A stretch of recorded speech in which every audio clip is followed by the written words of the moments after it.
نحمده ونصلي على رسوله الكريم رب اشرح لي صدري ويسر لي امري واحلل عقدة من لساني يفقهوا قولي۔ الحمدللہ ہم سورہ کہف شروع کر رہے ہیں۔ سورہ کہف مکی سورہ ہے جو مفسرین کا خیال ہے کہ وہ مکے کے درمیانی دور میں نازل ہوئی جب کفار کی مخالفت نے شدت اختیار کر لی تھی۔ اس کے سورت پڑھنے سے بھی کچھ اندازہ ہوتا ہے کہ اس طرح کے حالات تھے، اگرچہ کچھ کا خیال ہے کہ بہت ابتدائی دور کی صورت ہے، واللہ عالم۔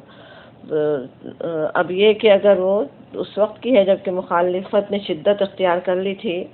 اور مسلمان کس طرح سے ستائے جا رہے تھے،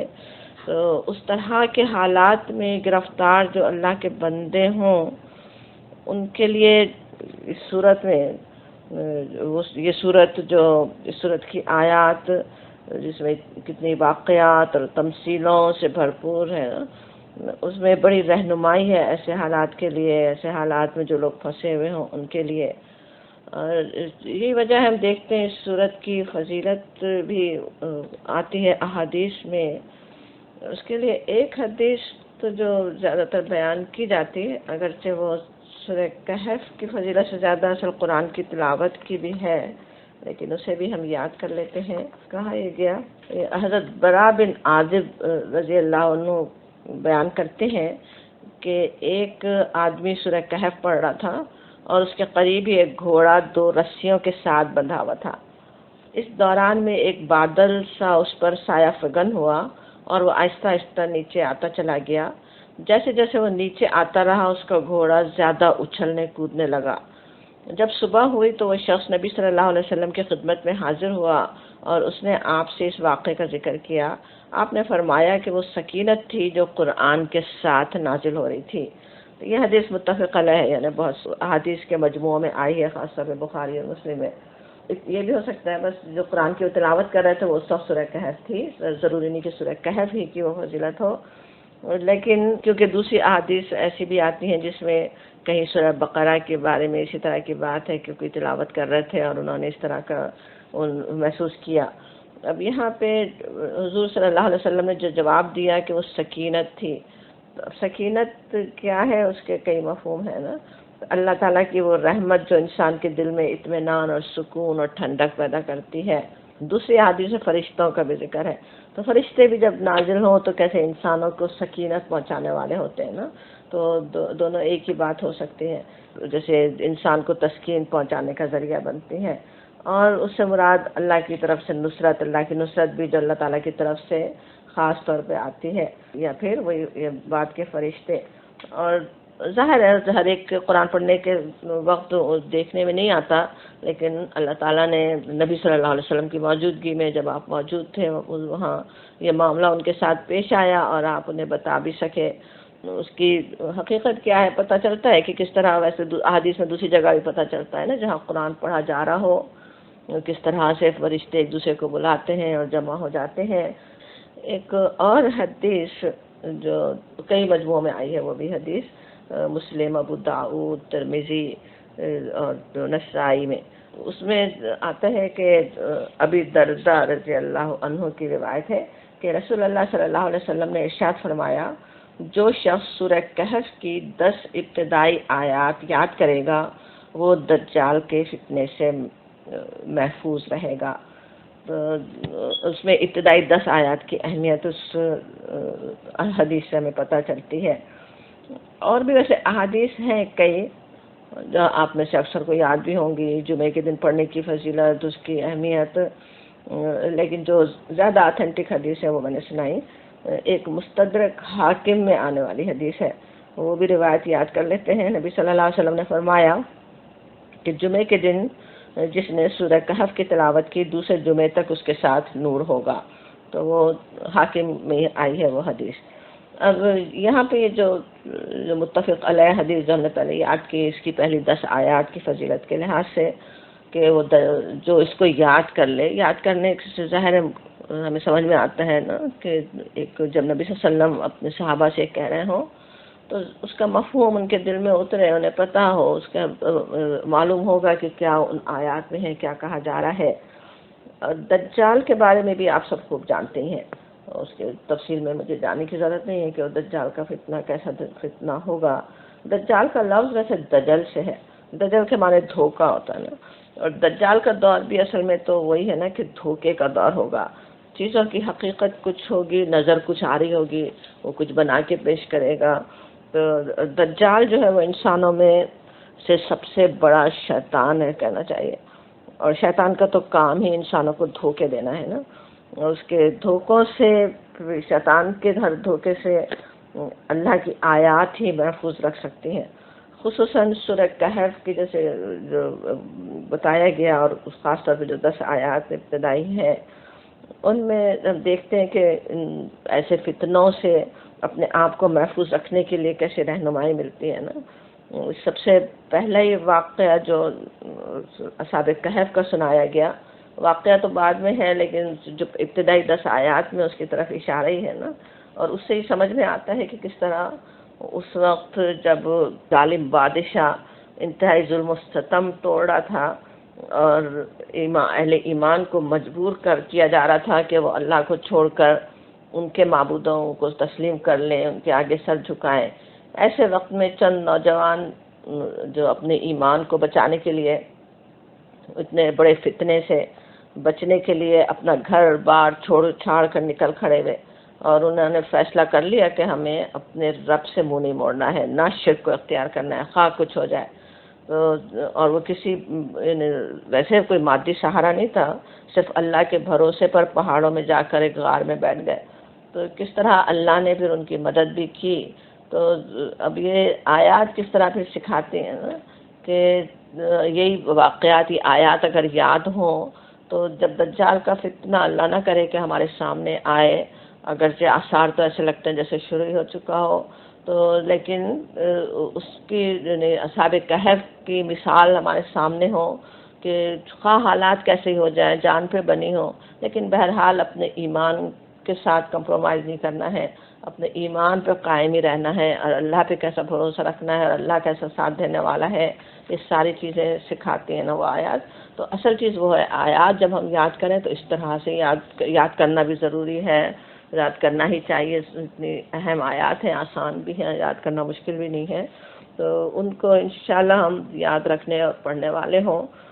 اور خصوصاً جمعے کی اہمیت کا بھی جس طرح کچھ احادیث سے پتہ چلتا ہے، جمعے کو ہی پڑھنے کا معمول بھی بنا سکتے ہیں۔ اللہ تعالیٰ اپنی رحمت سے ہمیں دجال کے فتنے سے محفوظ رکھے، اور اس میں اور بھی ویسے فتنوں سے محفوظ رہنے کے لیے سورہ کہف میں ہم دیکھتے ہیں بہت ہی رہنمائی ہے نا۔ پہلا واقعہ تو اصحاب کہف کا جیسے ابھی ہم نے یاد کیا کہ اس میں ایمان کی آزمائش میں ثابت قدم رہنے کی ایک بہترین مثال سامنے رکھی گئی، اور اس کے بعد دوسری کہانی باغ والوں کی آتی ہے، وہ ہم انشاءاللہ پڑھیں گے۔ اس میں مال کس طرح فتنہ بنتا ہے انسان کے لیے وہ سمجھایا گیا، اور پھر حضرت خضر اور موسیٰ علیہ السلام کے واقعے میں بہت کچھ حکمتوں کے ساتھ یہ بھی سمجھ میں آتا ہے کہ علم جو ہے انسان خواہ کتنا ہی حاصل کر لے، اس کی حقیقت ہی کیا ہے، اس کے بھی فتنے میں انسان نہ پڑے، کوئی اپنے آپ کو یہ نہ سمجھ لے کہ جو میرے پاس جو علم ہے وہی بس کافی ہے اور بہت علم حاصل کر چکا۔ سمجھ میں آتا ہے انبیاء کرام کا علم تک اتنا محدود تھا، تو پھر ہماری اور آپ کی کیا بات ہے، اور انسانوں کی کیا بات ہے نا۔ اور اس کے بعد ذوالقرنین کے واقعے میں ہم دیکھتے ہیں اقتدار اور طاقت کے فتنے سے اپنے آپ کو محفوظ رکھنے کی بہترین مثال سامنے رکھی گئی۔ وہ بھی ایک بڑا فتنہ بن سکتا ہے نا، جس کو جہاں جتنی پاور ملتی ہے، جتنا اقتدار، جتنی طاقت ملتی ہے، چھوٹی سی بھی طاقت، ایک گھر کے اندر بھی تھوڑی سی کسی کے پاس طاقت ہے، کوئی اس کے زیر دست ہے، تو کس طرح انسان اس کو غلط طریقے سے استعمال کرنا چاہتا ہے نا، کس طرح سے طاقت کا استعمال ہو۔ وہ بہترین طریقے سے ذوالقرنین جو ایسا بادشاہ، اتنی طاقت رکھنے والا، اتنی فتوحات کرنے والا، اور وہ کیسا منصف بادشاہ تھا، وہ سامنے رکھا گیا۔ تو انشاءاللہ تعالیٰ اس صورت کے مطالعے کے دوران ہم اس صورت میں جو سکھائی گئی ہیں حکمتیں وہ ساری ہم سیکھ سکیں، اور اس کے نور سے پورا فائدہ اٹھا سکیں۔ جمعے سے جمعے تک نور کی بات تو ہمیں بہت یاد ہوتی ہے، لیکن وہ نور پہلے دل میں آئے نا، اس نور کو ہم حاصل کریں تو انشاءاللہ وہ نور ساتھ رہے گا۔ تو ان آیات کو جب ہم پڑھ رہے ہوں انشاءاللہ اس کو بہترین طریقے سے اللہ تعالیٰ اپنی رحمت سے ہمیں سمجھا دے، اس کا صحیح فہم عطا فرمائے، اس کو ہم صحیح طرح سے اس کا مطالعہ کر بھی سکیں نا۔ سورت کے نام پر بھی علماء نے بات کی کہ جس طرح سورہ کہف کہا گیا نا، دوسرا کہف اس کا نام ہے نا۔ کہف جو ہے وہ غار کی طرف انسان پناہ لینے کے لیے جاتا ہے نا، غار سے انسان کے جیسے حفاظت کا تصور ملتا ہے۔ غار ثور، غار حراء کے یاد کریں تو سمجھ میں آتا ہے کس طرح نبی صلی اللہ علیہ وسلم کو پناہ دینے والے تھے۔ تو اس طرح یہ سورت بھی انسان کو مختلف فتنوں سے محفوظ رکھتی ہے۔ کچھ اور جیسے صورتوں کی طرح ہم دیکھتے ہیں، پہلے دیکھتے بھی رہے اکثر صورتوں میں کہ کس طرح ایک دوسرے سے کنیکٹڈ جیسے ہوتی ہے نا، جہاں بات ایک صورت میں ایک صورت جس بات پر ختم ہو رہی ہے اس کے بعد والی صورت میں وہیں سے بات شروع ہوتی ہے۔ یہاں بھی ہم دیکھیں اس میں سورہ بنی اسرائیل ابھی ہم نے ختم کی، اس کی آخری آیت کو دیکھیے، وہاں پہ کہا گیا اعوذ باللہ من الشیطان الرجیم بسم اللہ الرحمن الرحیم وقل الحمد للہ، اور کہہ دے کہ سب تعریف اللہ کے لیے ہے، الذی لم یتخذ ولدا، وہ جس نے نہیں بنایا بیٹا، اپنے لیے کوئی بیٹا نہیں بنایا، ولم یکن لہ شریک فی الملک، اور نہیں ہے اس کے لیے کوئی شریک بادشاہی میں، ولم یکن لہ ولی من الذل وکبرہ تکبیرا، اور یہ کہ وہ نہیں ہے وہ عاجز اور ناتوان، اور کوئی اس کا مددگار ہے، اور اس کو بڑا جان کر اس کی بڑائی کرتے رہو۔ کہ اللہ تعالیٰ کی بہترین بڑائی بیان کی گئی اور کہا گیا وقل الحمدللہ، کہو الحمدللہ، اور اس کے فوراً بعد ہم سورہ کہف شروع کرتے ہیں تو بسم اللہ الرحمن الرحیم الحمدللہ سے شروع ہوتی ہے۔ الحمدللہ الذی، سب تعریف اللہ کے لیے ہے، الذی جس نے انزل نازل کی، علی عبدہ اپنے بندے پر، الکتاب یہ کتاب، ولم اور نہیں، یجعل رکھی، یجعل لہ عوجا، اور نہیں رکھی اس میں کچھ کجی، کوئی ٹیڑھ۔ عوج کا جو لفظ ہے العوج کہتے ہیں کسی چیز کے سیدھا کھڑا ہونے کی حالت سے ایک طرف جھک جانا، تو اردو میں جیسے ٹیڑھ اس کا ترجمہ کیا بھی جاتا نا، کجی، ٹیڑھ، مڑ جانا، جھک جانا کسی طرف۔ تو یہاں تعریف ہو رہی ہے کتاب کی کہ اس میں کوئی ایسی ٹیڑھ نہیں رکھی گئی۔ اب ٹیڑھ سے اور کیا کچھ سمجھ میں آتا ہے وہ ہم دیکھتے ہیں، لیکن پہلے جو بات یہاں پہ کی گئی، جس طرح شروع ہو رہی ہے سورت الحمدللہ سے، الحمدللہ جو ہے کس طرح سورت قرآن بھی شروع ہی اس سے ہوا نا، قرآن کی ابتدائی الحمدللہ کے لفظ سے ہوئی، اور یہ سورت جو قرآن کے عین درمیان میں آنے والی سورت ہے نا، نصف قرآن ہو رہا ہے نا اسی پہ، اور سورہ کہف ہی کا ہمیں پتہ ہے لکھا بھی ہوتا نا الفاظ کے لحاظ سے بھی، جہاں ولیتلطف کا لفظ ہے وہ جیسے الفاظ کے لحاظ سے وہاں پورا آدھا قرآن ہوتا ہے نا، بالکل عین درمیان میں جو سورت ہے اس کی ابتدا بھی الحمدللہ سے ہو رہی ہے۔ الحمدللہ سے صورتیں جو شروع ہوئی ہیں ان کے بڑی خاص ترتیب قرآن میں ہم دیکھتے ہیں، اس میں ایک چوتھائی سب سے پہلے ابتدا میں ظاہر ہے سورہ فاتحہ میں، پھر ایک چوتھائی قرآن ہونے پر سورہ انعام الحمدللہ سے شروع ہوئی، پھر نصف ہونے پر یہاں سورہ کہف میں، پھر تقریباً اتنا ہی حصہ ہونے کے بعد سورہ سبا اور سورہ فاطر الحمدللہ سے شروع ہوئی۔ الحمدللہ میں کہنے کے لیے دو الفاظ ہی ہیں نا، لیکن اللہ کی تعریف اور شکر کرنے کے لیے ایک انتہائی جامع جملہ ہے۔ یہ تو پورا قرآن ہی ہم جانتے ہیں اس کے کلام میں کیسی بلاغت ہے، بلاغت کی بہترین مثال ہے نا قرآن، کہ تھوڑے سے الفاظ میں بہت ساری بات سمجھا دی جائے۔ ابھی انشاءاللہ کہ ہم سورہ اصحاب کہف کا واقعہ پڑھتے ہوئے دیکھیں گے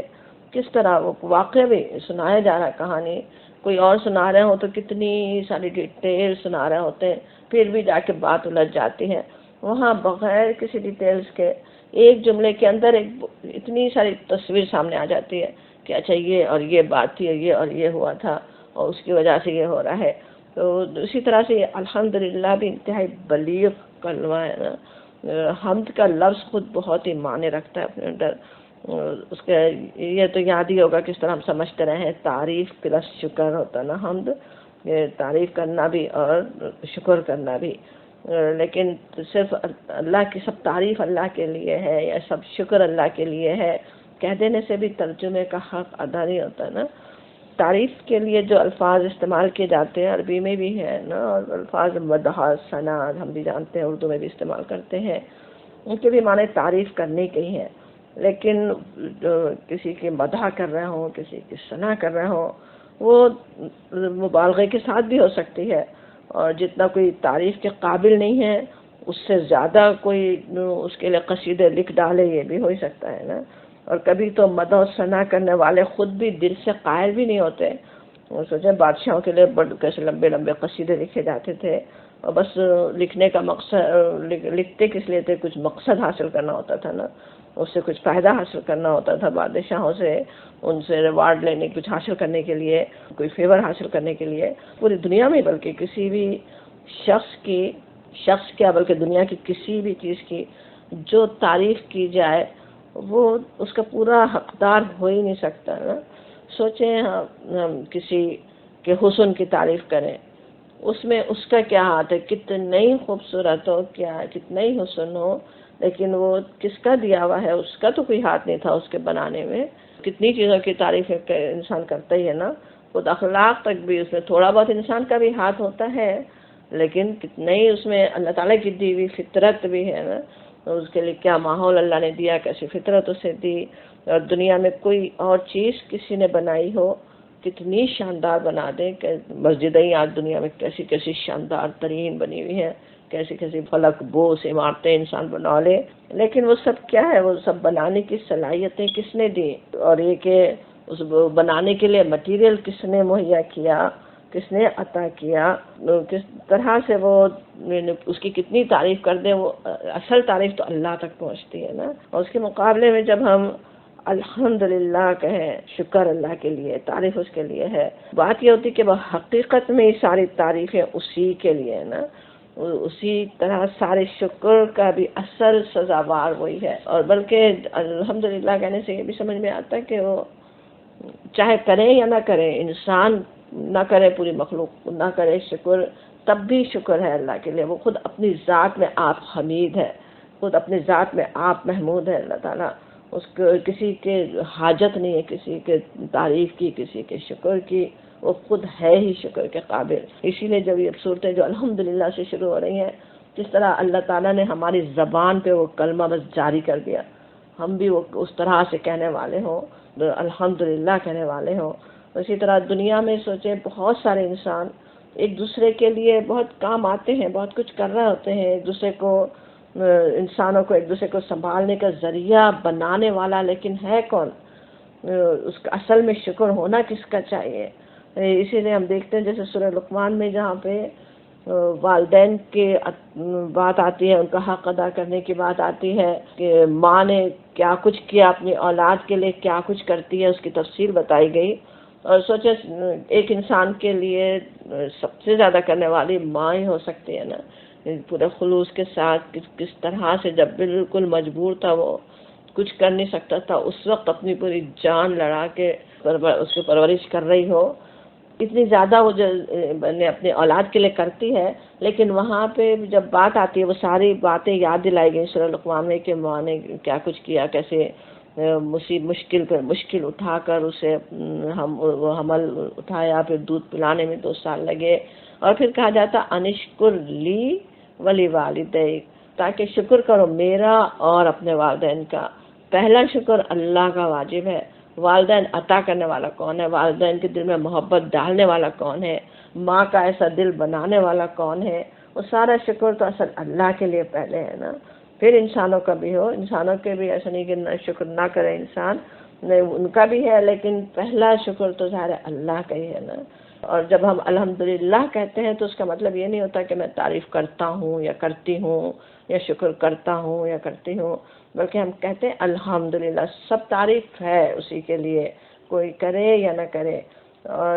پھر یہ کہ اس کے کائنات کا ایک ایک ذرہ اس کی تعریف بیان کر ہی رہا ہے، خود ہمارے جسم کا بھی ایک ایک خلیہ، ایک ایک سیل اس کی حمد بیان کر رہا ہے نا۔ سوچیں پانی پینے کے بعد ہمیں یاد بھی نہ آئے الحمدللہ کہنا، لیکن ہمارے جسم کو جو تراوت ملتی ہے، جو جس طرح اس کی پیاس دور ہوتی ہے، جو اس کی ضرورت پوری ہوتی ہے، کس طرح وہ خود ہی جیسے الحمدللہ پورا ادائی کر رہا ہو نا، ایک کافر کا بھی جسم تو اللہ کی تعریف خود بیان کر رہا ہوتا ہے، تو وہ اور پھر اس کے جب ہم شعور کے ساتھ الحمدللہ کہتے ہیں تو پھر تو گویا اس کی پوری کائنات کے ساتھ ہارمنی میں آ جاتے ہیں نا، اپنی فطرت کو انسان پورا کرتا ہے الحمدللہ کہہ کر. اور اللہ تعالیٰ کی جیسی عنایتیں اور رحمتیں ہر لمحے میں ہم پر ہو رہی ہیں، بلکہ ہر لمحہ کہنا بھی بڑی بات ہے نا. لمحے کے بھی ایک ایک حصے کے اندر کتنی عنایتیں، کتنی رحمتیں ہم پر ہو رہی ہیں، بیان بھی نہیں کر سکتی ہماری زبان نا. سانس کا ہی آنا اور جانا اور ہر چیز کا ہی کس طرح کی نعمتیں ہیں نا. تو اس میں کس طرح سے ہماری زبان پر اس کلمے کو جاری رہنے کی ضرورت ہے. اسی لیے ہم دیکھتے بھی ہیں کہ مسنون دعائیں بھی جو ہمیں نبی صلی اللہ علیہ وسلم نے سکھائیں، ان میں بھی کس طرح جیسے سو کر اٹھ رہے ہوں تو جو دعا سکھائی گئی وہ اس میں الحمدللہ سے وہ شروع ہو رہی ہے. کھانا کھائیں، پانی پئیں، کہ مصیبت میں مبتلا کسی شخص کو دیکھیں تو کتنی ہی دعائیں اسی طرح الحمدللہ سے شروع ہوتی ہیں نا. تو وہی مسنون دعائیں بھی پڑھنے کا ہمارا روٹین ہو، طریقہ ہو کہ جس وقت پہ جو نعمت ہو رہی ہو کس طرح پورا کھانے کے بعد ایسے تو دعا سکھائی گئی. لیکن سوچیں تو کیسے لگتا ہے ہر کھانا ایک نوالا جو ہمارے حلق سے ہم اتار سکے، اتارنا کیا ہمارے بس میں تھا ہم حلق سے اتار سکتے، اس کا جا کے صحیح طرح ہضم ہونا، اس کا جسم پہ لگنا، اس کا کس طرح ہمارے لیے کارآمد بننا، کتنے الحمدللہ کہنے کی ضرورت ہے نا. تو وہ یعنی کیا بہترین وہ کلمہ اللہ تعالیٰ نے اپنی کتاب میں ہمیں سکھا دیا. اور لیکن یہاں پہ جو الحمدللہ کہا جا رہا ہے کس بات پر کہ الحمدللہ الذی، سب تعریف اس کے لیے ہے جس نے انزل علی عبدہ، نازل کی کتاب اپنے بندے پر. یہاں کتاب اللہ تعالیٰ کی جو سب سے بڑی رحمت ہے الکتاب، اس کے نزول پر اللہ تعالیٰ کا حمد و شکر ہے نا. اور اس کے گویا اس کتاب سے کفر کرنے والوں، اس کتاب کی ناقدری کرنے والوں کو احساس دلایا گیا کہ اس نعمت پر تو اس کے نازل کرنے والے کا کیسا شکر ادا کرنے کی ضرورت ہے، نہ کہ اس سے دور بھاگنے کی، اس کی ناقدری کرنے کی، اس کا کفر کرنے کی. اور کہا گیا علی عبدہ، ظاہر نبی صلی اللہ علیہ وسلم کے لیے کہا گیا کہ اس کا بندہ، عبد یعنی غلام کے اس کے معنی ہوتے ہیں نا. عبد کہیں تو عبادت کرنے والا، رسوم عبودیت بجا لانے والا. نبی صلی اللہ علیہ وسلم کے لیے عبد کا لفظ استعمال کرنا کیا کچھ ظاہر کرتا ہے نا، کہ ایک انسان کے لیے سب سے اعلیٰ مقام جہاں تک وہ پہنچ سکتا ہے وہ بھی عبد ہی ہے نا، اس سے اوپر کوئی مقام نہیں ہے. سوچیں نبی صلی اللہ علیہ وسلم کامل انسان تھے، آپ سے بہتر اور کوئی ہو نہیں سکتا نا. اور آپ کا بھی مقام کیا ہے، آپ اس کے بندے، اللہ کے بندے ہیں. بندہ سوچیں جتنا اللہ کے لیے جھکتا ہے، اپنے آپ کو جھکاتا ہے، اتنا ہی بلند مقام اللہ کے پاس پا لیتا ہے نا. اور عبدہ ہی یہاں پہ نبی صلی اللہ علیہ وسلم کو کہنا یہ بھی سمجھ میں آتا ہے کہ کس طرح نبی صلی اللہ علیہ وسلم نے صحیح معنوں میں بندگی کر کے دکھا دی کہ خالص بندگی ہوتی کیسی ہے، اللہ کا خاص بندہ کیا ہوتا ہے، کیسا ہوتا ہے، بندگی کیسی کی جانی چاہیے نا. اس میں قرآن کے اور مقامات پر بھی جہاں نبی صلی اللہ علیہ وسلم کے عبد ہونے کا تذکرہ کیا گیا، ویسے تو کئی جگہ ہے لیکن اکثر جگہ خاص طور پہ اللہ کے جو خاص انعام کے ساتھ ذکر ہے کہ عبدہ ہی کہہ کر جو آپ پہ جو انعام ہو رہے ہوں. سورہ بقرہ میں جہاں کفار کو چیلنج دیا گیا کہ وہ قرآن جیسی ایک صورت بنا لائے، وہاں پہ کہا گیا وَإِن كُنتُمْ فِي رَيْبٍ مِّمَّا نَزَّلْنَا عَلَىٰ عَبْدِنَا فَأْتُوا بِسُورَةٍ مِّن مِّثْلِهِ، اور اگر ہو تم شک میں اس چیز پر جو نازل کی ہم نے علی عبدنا ہے، وہاں پر تو میرے بندے پر، ہمارے بندے پر تو ایک جیسی صورت، اس جیسی ایک صورت بنا لاؤ. اسی طرح سورہ فرقان میں بھی تبارک الذی نزل الفرقان علی عبدہ، بابرکت ہے وہ جس نے فرقان نازل کی اس کے بندے پر، اپنے بندے پر نازل کی. تو قرآن ظاہر ہے طرح کتنی بڑی دنیا کی جانے ساری دولتوں سے زیادہ قیمتی چیز ہے نا. تو اور اس کو نازل کرنے کے لیے اپنے جس خاص بندے کو اللہ نے چنا اسے بھی اپنا بندہ کہا. اس کے علاوہ نبی صلی اللہ علیہ وسلم کو جو جیسے معراج عطا ہوئی، جو بلند مقام عطا ہوا، وہاں پہ بھی اسی طرح عبد کہا جاتا ہے نا. پچھلی صورت تھی سورہ بنی اسرائیل جس طرح شروع ہوئی تھی، سبحان الذی اسریٰ بعبد اس کے لیلا، کہ کس طرح پاک ہے وہ جو لے گیا اپنے بندے کو رات کو. یہ بھی سمجھ میں آتا ہے وہ صورت سبحان الذی سے شروع ہوتی ہے، پاک ہے وہ، اور یہاں الحمدللہ سے شروع ہو رہی ہے، اللہ کی جیسے مکمل تعریف دونوں صورتیں مل کر کر رہی ہوں. اور وہاں پہ بھی جو بندے کا ذکر اس پہ کہ اللہ تعالیٰ کیسا خاص معجزہ جو نبی صلی اللہ علیہ وسلم کو دیا، اس طرح ایک ہی رات میں وہ جو اتنے بھر کا سفر تھا آپ کو کروا دیا گیا. اسی طرح اس میں سورہ نجم میں بھی فَأَوْحَىٰ إِلَىٰ عَبْدِهِ مَا أَوْحَىٰ، اور وحی کی اپنے بندے پر جو وحی کی معراج کے بعد آتی ہے نا کہ وہاں کس طرح اللہ تعالیٰ نے اپنے بندے پر وحی کی جو کرنی تھی. تو سمجھ میں آتا ہے کہ عبد کا لفظ کہہ کر ایک بڑے مقام کا تذکرہ ہو رہا ہے نا. نبی صلی اللہ علیہ وسلم کے بھی جو بڑی فضیلتیں، جو بڑا مقام ہے اس کا ذکر ہوتا ہے. تو عبد کہنا کوئی ایسے معمولی چیز نہیں ہے کہ اللہ کے خاص بندہ جس کو اللہ تعالیٰ فرما دے اس کی تو کیا شان ہے نا. اور پھر اس کتاب کی صفت آ رہی کہ کہا گیا وَلَمْ يَجْعَلْ لَهُ عِوَجًا، اور نہ رکھی اس میں کچھ کجی. عوج کے معنی بھی ہم نے سمجھے تھے نا، کس طرح کسی چیز کے سیدھا کھڑے ہونے کی حالت سے ایک طرف جھک جانا. تو اب اس کتاب کی صفت بتائی جا رہی کہ کوئی اس میں عوج نہیں ہے، کوئی ٹیڑھ نہیں ہے. کتاب میں اپنے کلام، اپنے بیان کے لحاظ سے کوئی نقص، کوئی کمی، کوئی الجھن نہیں. اور کیسے بڑے بڑے مضامین اتنی خوبی اور اتنی آسانی سے بیان کر دیے گئے کہ ایک عام دیہاتی بھی، کوئی معمولی سد بت رکھنے والا بھی آسانی سے سمجھ جائے. بالکل سیدھی سیدھی بات، کوئی بغیر کسی الجھن کے، اور ایک بڑے سے بڑا اسکالر بھی پوری دلچسپی لے سکے. کوئی بہت ہی آسان سی کتاب لکھ دے تو کوئی بہت جاننے والے، بہت عالم ہوں تو انہیں تو وہ بچوں کی کتاب لگتی ہے، ہاتھ مزے ہی نہ آئے پڑھنے میں، دل ہی نہ لگے. لیکن یہ کتاب کس طرح گہرائیاں بھی رکھتی ہے، کیسے کہ بڑے سے بڑے اسکالر بھی اس پہ اشش کر اٹھے، اس کی گہرائیوں میں جا کے سوچ سکے ایک ایک آیت کی، ایک ایک لفظ کے، اور ہر ایک اس کو سمجھ بھی سکے. ایک بچہ تک بھی پڑھے تو سمجھ سکے کہ کیا بات کہی جا رہی ہے. اور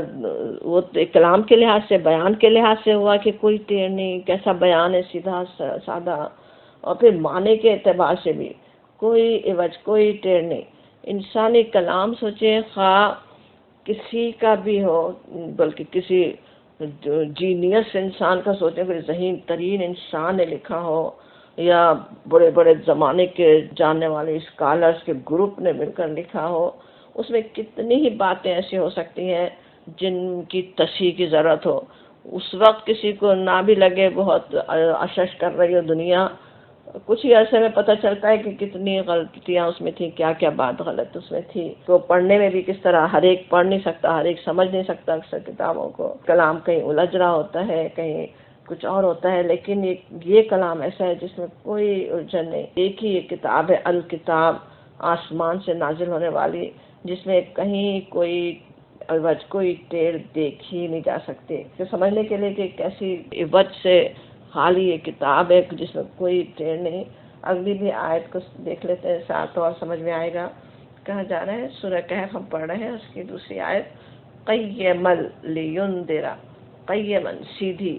لینذرا تاکہ ڈرائے، انذار کرے، خبردار کرے، بأسن، بأسن آفت، عذاب کے لیے بھی آتا ہے قرآن میں، بڑی سخت تکلیف کے لیے بھی آتا، شدیداً سخت، من لدنہ اس کی طرف سے یعنی اللہ کی طرف سے، وَيُبَشِّرَ الْمُؤْمِنِينَ اور بشارت دے دے مومنین کو، الذین وہ جو یعملون الصالحات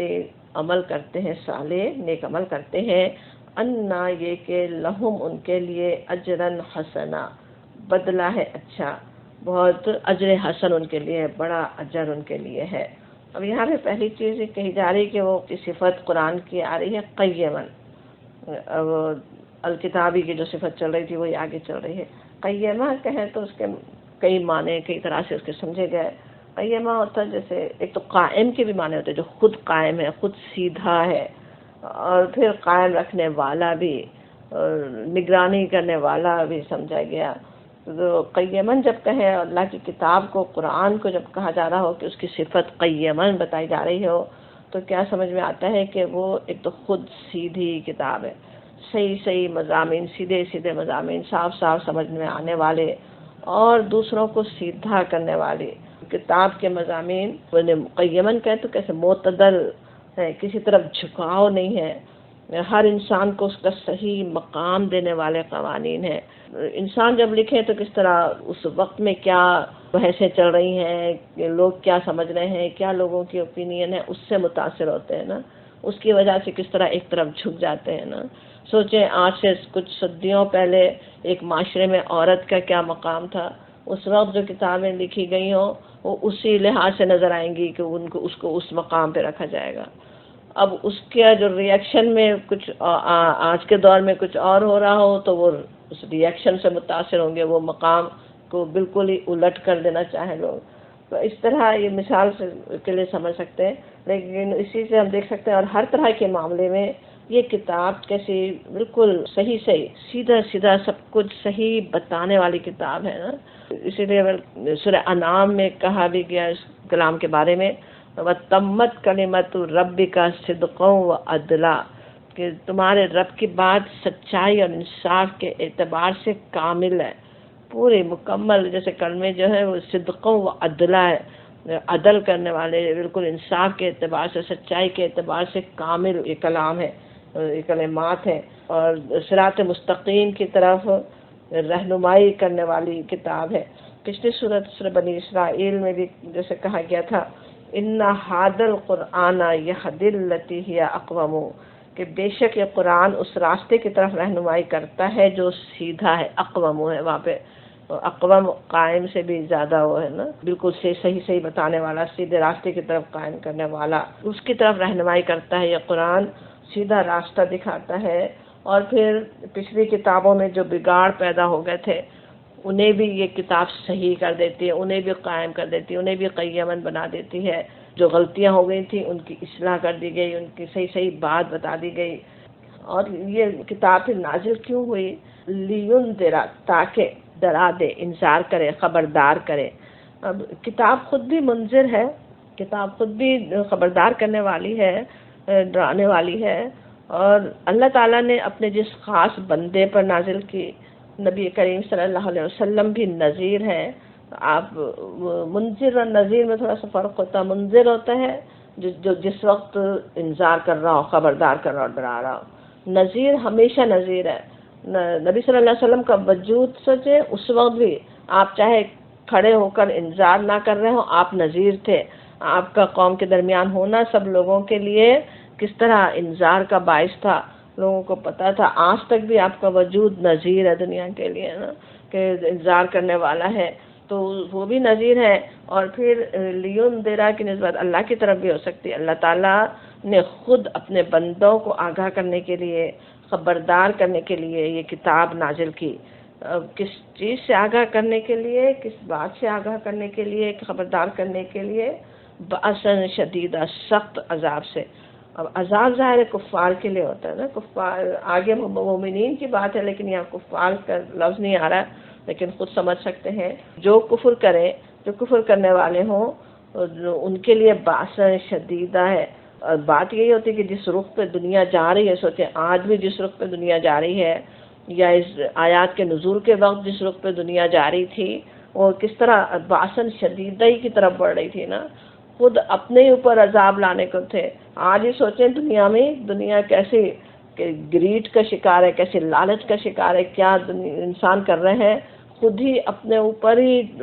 بلا رہے ہیں بأساً شدیدہ کو، گلوبل وارمنگ ہی آ کے سب کتنوں کو ہڑپ کر جائے، اور کچھ نہیں تو اس سے خبردار کرنے کے لیے کتاب ہے، اس سے روکنے کے لیے کہ کس طرف جا رہے ہو، کہاں جا رہے ہو، وہاں سے رکو۔ اور انذار کرنا ایک کام ہے اس کتاب کا، اور دوسرے یہ کہ وَيُبَشِّرَ الْمُؤْمِنِينَ،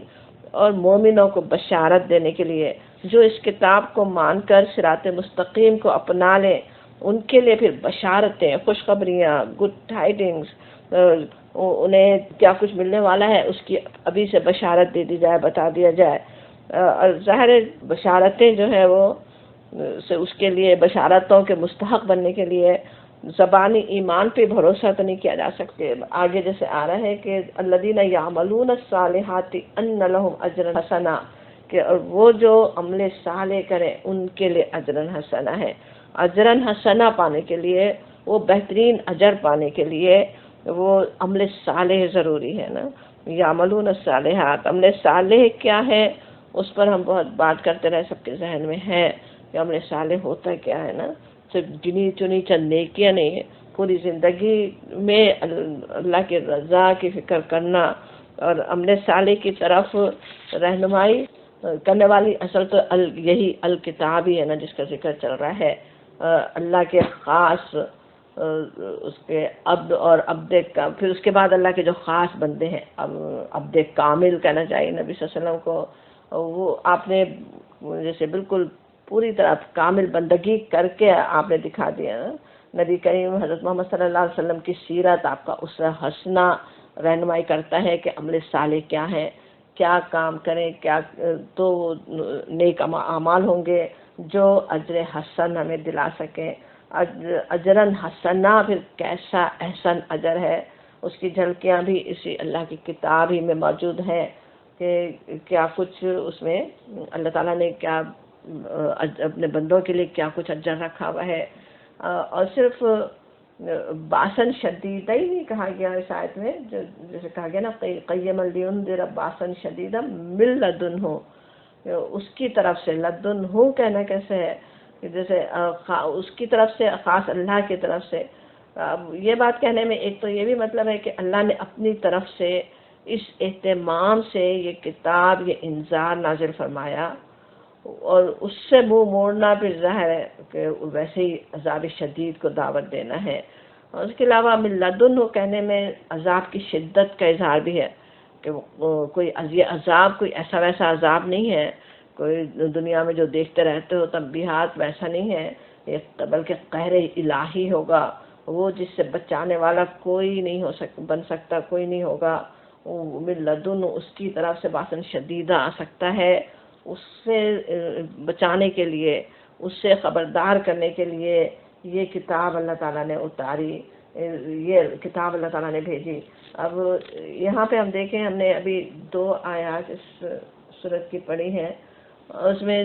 دین کی کس طرح پوری بنیادی دعوت آ جاتی ہے نا. اللہ تعالیٰ کی تعریف، اور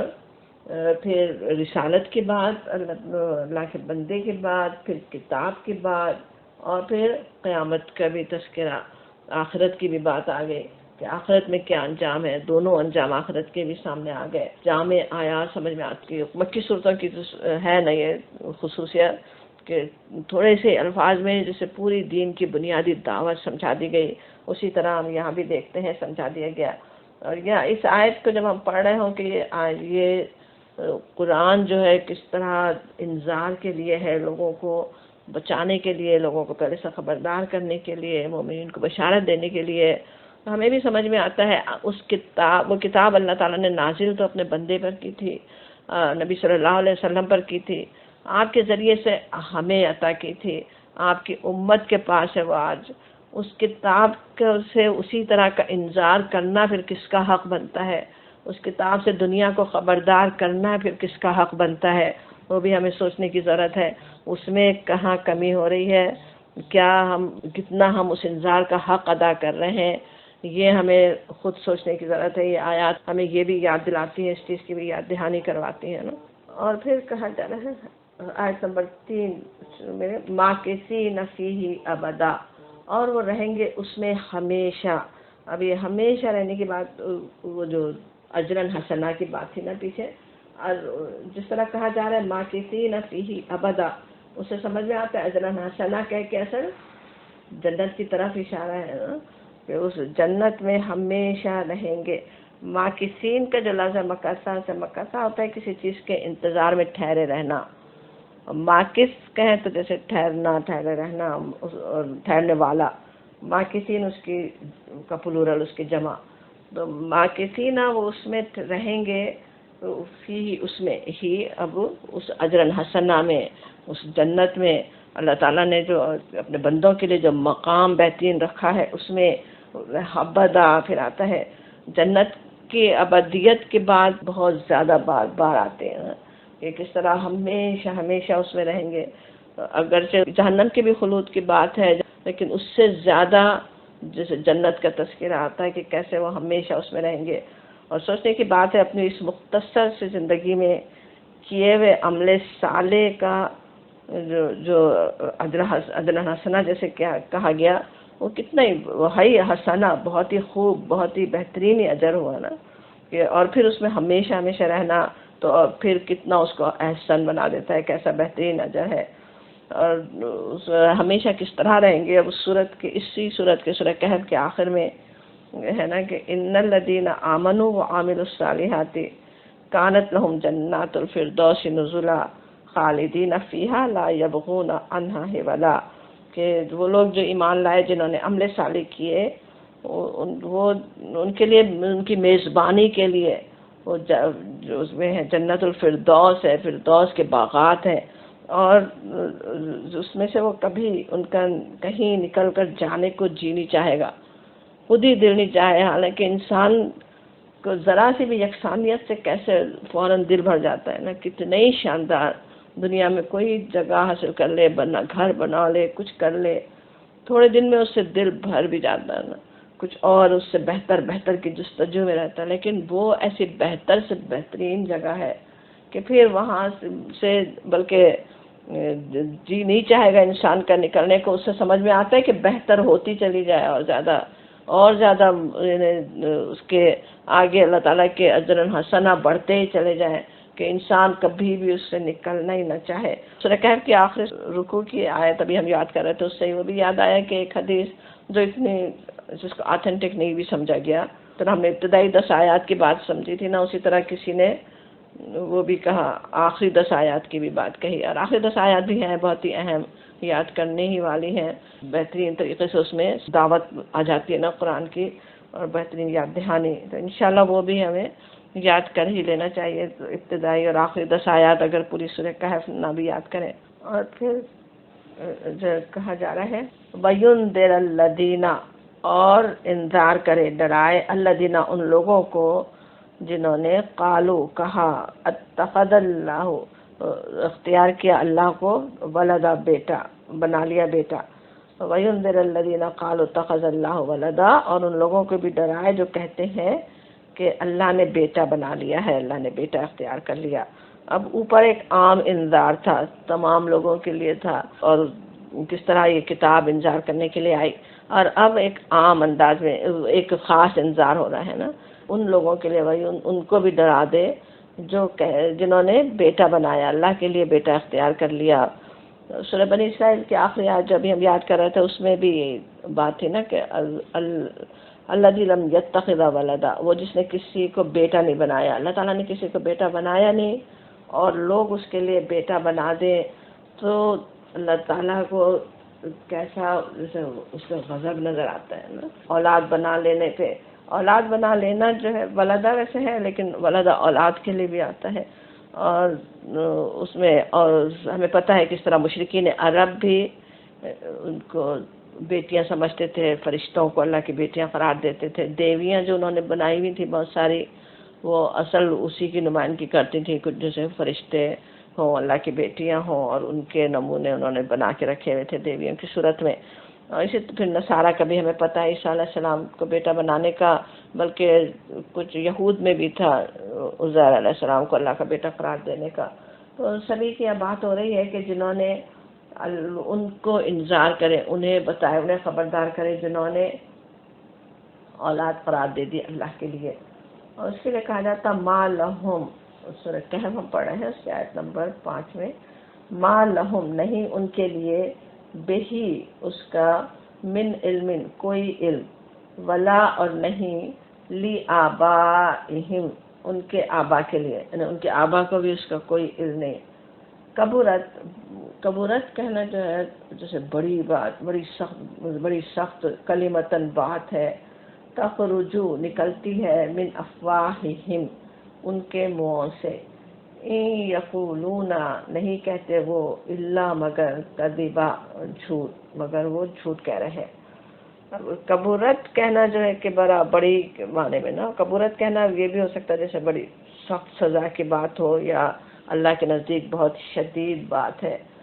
اور تخرج نکلتی ہے افواہہم کا جو لفظ ہے، ہم تو پتہ ہے ان کے، افواہ کا لفظ جو ہے فیمین، فمن جو ہے وہ منہ کو کہتے ہیں، لیکن اس کی اصل واو ہی ہوتی ہے، اس کی جمع افواہ ہوتی ہے، تو ان کے منہوں سے بات نکلتی ہے۔ اب یہاں پہ کہا جا رہا ہے کہ اس کا انہیں کوئی علم نہیں ہے، کوئی انہیں پتہ نہیں ہے، یہ اتنی بڑی بات اپنے منہ سے نکال دینا کیسے انسان کو کبھی آسان بھی لگتا ہے نا، بات کر دیتا ہے بس بغیر سوچے سمجھے کوئی بھی بات نکلے، حالانکہ سوچیں جو بات نکل گئی منہ سے وہ تو کیسے جیسے کہ تیر کمان سے نکل گیا ہو نا، اب وہ تیر جا کے کسی کو زخمی کرے یا تیر چلانے والے کو قاتل ہی بنا دے، کوئی کسی جان سے چلا جائے کوئی، اور اس کے پھر بات بھی ایسی جو اللہ رب العالمین کے بارے میں ہو، جس کی کوئی، اور ایسی بات جس کی کوئی حقیقت ہی نہیں، تو پھر سمجھ میں آتا ہے کہ وہ کیسے انذار کے مستحق ہے نا، کتنا زیادہ جیسے اس پہ اللہ تعالیٰ کا جیسے غضب نظر آتا ہے۔ قرآن میں کتنے ہی مقامات پر آتا ہے، اور اس صورت میں بھی ابھی آگے آیت نمبر 15 ہے، فمن اظلم ممن افترى علی اللہ کذبا، اس سے کون اس سے بڑا ظالم ہے جس نے اللہ پر جھوٹ گھڑا، تو فمن اظلم ہو جاتا نا، پس اور کون ہے، پس اس سے بڑا ظالم کون ہے۔ قرآن میں جہاں بھی آیا زیادہ تر انہی کے لیے آیا جو اللہ پہ جھوٹ باندھے، اللہ پہ جھوٹ گھڑ دیں، جو اللہ تعالیٰ نے کہا نہیں، جو بات کہی نہیں وہ اللہ پہ لگا دیں۔ اور پھر یہ کہ جو کہا جا رہا ہے تخرجو من افواہہم، ان کے منہوں سے نکلتی ہے، یعنی ایسا نہیں ہے کہ انہیں کہیں سے اس بات کا علم حاصل ہو گیا ہے اور انہیں پتہ ہے اس وجہ سے وہ کہہ رہے ہیں، نہیں، بلکہ کیا ہے، بس صرف زبان سے نکال رہے ہیں، انہیں کہیں سے سن لیا ہے انہوں نے اور اسے خود دہرا رہے ہیں بغیر کسی دلیل کے۔ اس لیے کہا جاتا ہے ان یقولون الا کذبا، نہیں وہ کہتے مگر جھوٹ، وہ محض جھوٹ بک رہے ہیں۔ جھوٹ اکثر ہم یہ سمجھتے ہیں کہ ایک بات جانتے بوجھتے خلاف حقیقت کہنا وہ جھوٹ ہے، لیکن اس آیت پہ غور کریں تو کیسے سمجھ میں آتا ہے نا کہ جس بات کا علم نہیں ہے، محض سنی سنائی پر اسے آگے بڑھا دیا گیا تو وہ بھی جھوٹ ہی ہے، اور جھوٹ ہم جانتے ہیں گناہ کبیرہ ہے، کبورت کلمتن جیسے یہاں کہا جا رہا ہے، بڑی بات ہے، بڑی سزا دینے والی بات ہے۔ اب یہاں تو اللہ کے لیے اولاد بنانے کی جیسے مثال جو دی گئی اسی مثال کو لیجئے تو کس طرح عیسائیوں، جیسے عیسائی ہوں جنہوں نے بس اپنے آبا سے سن لیا، مشرکین مکہ نے اپنے آبا سے سن لیا، اور اس کو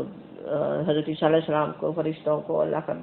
بیٹا بیٹیاں قرار دے دیا، نعوذ باللہ۔ اور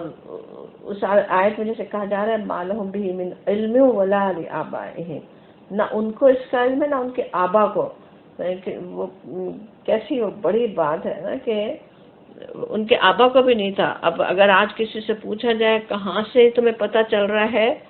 تو یہ ہمارے پاس ہوتا آیا ہے، یہ ہمارے گھروں میں ایسے ہی ہوتا رہا، ہمارے بڑے ہمارے بزرگ ایسے کرتے رہے، خود مسلمانوں میں بھی جن کے پاس دین کا صحیح علم نہیں ہے، دین کے خلاف چیزوں کو انہوں نے دین سمجھ لیا ہو، اب ان سے پوچھیں بدعات وہ کہاں سے آ رہی ہیں، ہمارے پاس ہوتی چلی آ رہی ہے، ہم نے سنا ہے، حالانکہ وہ سننے سے تو بات حقیقت نہیں بن جاتی نا، کے لیے تو اسی لیے باسن شدیدہ کا انذار ہے نا، بڑا وہ کے لیے کیسا سخت عذاب ہو سکتا ہے، ایسی بات بغیر سوچے سمجھے منہ سے نکال دینا کتنی بڑی بات ہو سکتی ہے وہ سمجھ میں آتا ہے۔ تو جھوٹ کے بارے میں ہم اس میں حدیث میں بھی جیسے آتا ہے نا کہ اس میں ایک حدیث ہے کہ کس طرح عبداللہ بن مسعود رضی اللہ عنہ فرماتے ہیں کہ شیطان آدمی کے بھیس میں کام کرتا ہے، مسلم کی حدیث ہے یہ، اور کہ وہ لوگوں کے پاس آ کر جھوٹی باتیں بیان کرتا ہے، پھر لوگ جدا ہوتے ہیں یعنی مجلس ختم ہو گئی، منتشر ہو گئی، تو ان میں سے ایک آدمی کہتا ہے کہ میں نے یہ بات ایک آدمی سے سنی جس کا چہرہ تو میں پہچانتا ہوں لیکن نام نہیں جانتا. ارے کوئی انسان سے منہ سے بھی سنے، نہیں پتا وہ شیطانی آ کے کہہ رہا ہو. اس طرح بغیر کسی تحقیق کے بعد آگے بڑھائی نہیں جا سکتی نا. اسی لیے صحیح مسلم ہی کی ایک اور حدیث ہے، ابو ہریرہ رضی اللہ عنہ کی روایت، رسول اللہ صلی اللہ علیہ وسلم نے فرمایا کہ آدمی کے لیے یہی جھوٹ کافی ہے کہ وہ جو کچھ سنے اسے بیان کرتا پھرے. تو اس میں ہمیں سمجھ میں آتا ہے اپنے آپ کو اگر ہم گناہ کبیرہ سے، جھوٹ سے بچانا چاہتے ہیں تو کتنا یعنی زبان کی حفاظت کی وجہ سے، اسی لیے ترغیب بھی نبی صلی اللہ علیہ وسلم نے بھی کتنی دی نا، کہ کون سی بات زبان سے نکل رہی ہے سوچ کے نکال رہے ہو نا. اور خصوصاً دین کے معاملے میں تو سوچیں، جیسے حرام حلال بھی جیسے قرار دے دیں. کچھ علم نہیں ہے، کوئی فقہ پڑھا ہوا نہیں ہے، کچھ معلوم نہیں ہے، بہت زیادہ علم رکھتے نہیں ہیں، مگر ایک بات سنتے چلے آ رہے ہیں اور کتنی زوردار لہجے میں لوگ فتوے دیتے نا. نہیں یہ حرام ہے، نہیں یہ حلال ہے، نہیں اس سے کچھ نہیں ہوتا، نہیں وہ حرام ہے. یہ کہنا کیسا ہے؟ بالکل وہی بات، حرام حلال کہنا کیا ہے؟ جیسے اللہ نے حرام کیا ہو کہہ رہے نا ہم، وہ چیز جو اللہ نے حلال نہیں کی اسے حلال کہہ رہے ہوں تو اللہ پہ جھوٹ باندھ نہیں ہے نا. تو وہی آیت یاد کرنے کی ضرورت، فمن ازلم ممن افترى علی اللہ کذبا، اس سے بڑا ظالم کون ہو سکتا ہے جو اللہ پہ جھوٹ باندھے. تو اس کے لیے تو بہت ہی ڈرنے کی ضرورت ہے. دین کے بات ہو، اللہ تعالیٰ کے بارے میں کوئی بات ہو، اس میں پوری دلیل کے ساتھ ہمیں پتہ ہو، صحیح بات پتہ ہو، اللہ سے ڈرتے ہوئے کرے. انسانوں سے غلطیاں تو ہوتی ہیں، ظاہر ہے اوپر ہم علماء سے سنیں، ان سے بھی کبھی کہیں غلطی ہو سکتی ہے. ایک حدیث ہی چلی آ رہی ہے، وہ حدیث ہو سکتا ہے اتنی صحیح نہ ہو، لیکن وہ ساری غلطیاں تو اللہ تعالیٰ معاف کرنے والا ہے جب ہم اللہ سے ڈرنے والے ہوں، تقویٰ کرنے والے ہوں. تو لیکن اس کے لیے وہی ہے، تقویٰ چاہیے، ڈرتے ہوئے بات کرنے کی ضرورت ہے، سوچ سمجھ کر زبان سے بات نکالنے کی ضرورت ہوتی ہے. یہی بات لیکن ہمیں ہر معاملے میں بھی یاد رکھنے کی ضرورت ہے. ایک بات جس کا ہمیں علم نہیں ہے وہ صحیح ہے یا نہیں، پوری طرح معلوم نہیں ہے، اور اس کو بیان کرنا اس طرح جیسے وہ حقیقت ہے، وہ بھی جھوٹ میں ہی آ جائے گا نا. ایک عام سی بھی بات ہو اور نقصان بھی پہنچ سکتے ہیں نا، اور کچھ نہیں. تو وہ ایک چھوٹی سی مثال یاد آتی ہے کہ علاج ہی ایک دوسرے کو لوگ بتا رہے ہوتے بہت ہی شد و مت سے، کچھ پتہ بھی نہیں کہ کس کا